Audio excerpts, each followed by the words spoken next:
Is there hope for humanity?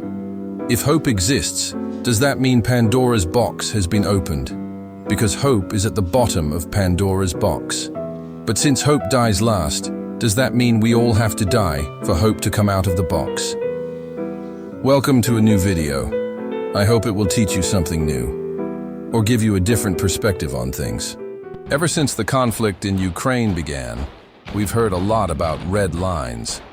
But what does that term actually mean, especially when it comes to Russia's perspective? Let's break it down. A red line in international politics is essentially a point of no return. It's a way of defining a nation's core security interests, the things it will not tolerate under any circumstances.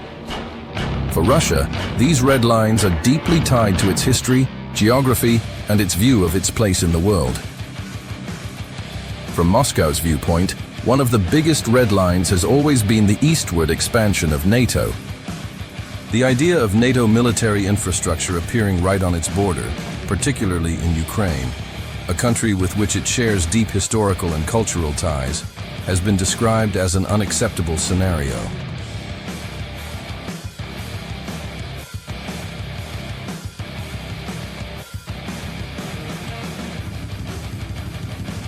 Russia has long seen the alliance as a threat to its security and set her last red lines.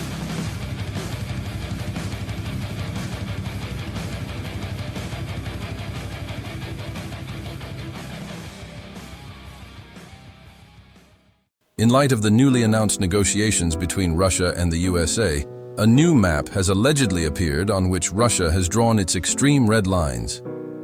A lot of people found themselves taken aback by Russia's decision to announce new red lines. The event itself raised many questions. What do the Russians want to say with this? In order to answer this question, let's start from the American continent. What you don't see on this continent. You don't see indigenous Americans. There are no indigenous culture, religion, indigenous language. Native Americans are reduced to the level of exoticism. Both Americas have less than 10% of indigenous population. The African continent is another tragedy. Their culture became the culture of the colonizers. 90% of countries, among other things, has the official languages of their colonizers. The zoological gardens in the Western world were closed in the 60s of 20th century. The most unstable part of the world, starting from the Sahel countries through Libya, Egypt, stretches across the Arab world all the way to the Pacific, where wars did not stop at all. If you've ever wondered what exceptionalism actually means, you got your answer. What is actually the intention of displaying this map? The so-called West has clearly forgotten the language of diplomacy. It reacts according to Pavlovian conditioning response. The primordial motive is certainly the word Russia. When they hear the word Russia in any context, they begin to salivate, which manifests itself through the strategic defeat of Russia, and certainly the confiscation of Russian foreign exchange reserves. After that, it is very difficult to understand what the so-called West wants to say or wants to do. They start not listening to what others say. They don't hear themselves. There's a lot of noise in their heads.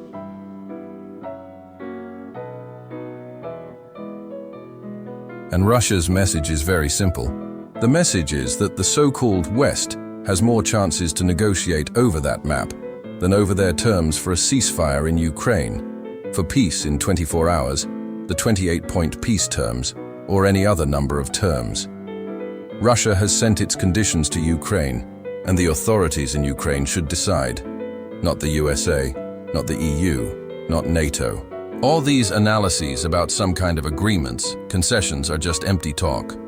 And Russia only does one thing: to put the so-called West in its rightful place. And the so-called West knows what place history has assigned them. If they don't know, my God. Do you know what were the last words of General Custer in the Battle of the Little Bighorn?